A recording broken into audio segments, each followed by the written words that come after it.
రాజ్యాంగ నిర్మాత doctor BR Ambedkar గారు భారతదేశ రాజ్యాంగ పరంగా ఏదైతే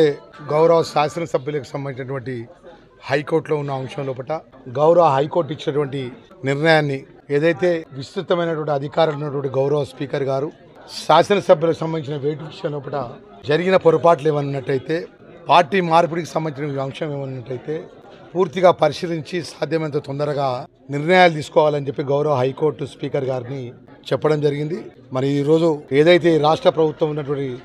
భాగస్వాముల గౌరవ స్పీకర్ గారు రాజ్యానికి లోబడి నిర్ణయాలు జరుగుతాయనే విషయాన్ని పూర్తి నమ్మకంతో శాసనసభ్యుడి గారిని మనవి చేసుకుంటూ మేము నిజంగా మొన్నటి వరకు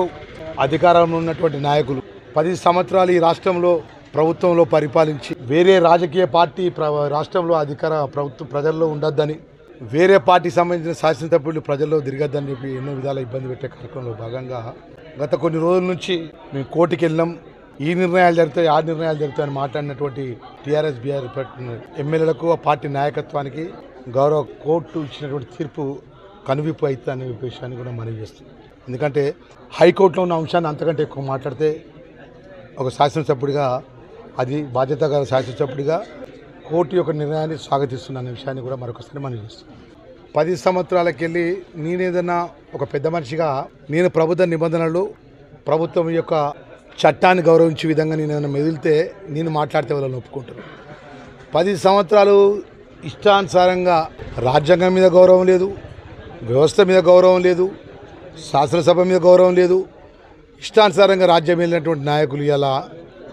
వాళ్ళు ఏది పడితే అదే మాట్లాడితే ప్రజలు వాళ్ళు ఎవరు కూడా వాళ్ళు విశ్వసిస్తలేరు. విశ్వసించకుండా వాళ్ళు ఒక విధంగా విపరీతమైనటువంటి ఉద్రేకానికి గురి అయిపోయి తీవ్రమైన ఒత్తిడికి గురి అయిపోయి ఏదో విధంగా గౌరవ ముఖ్యమంత్రి మీద ప్రభుత్వం మీద ఎదురుదాడి చేస్తే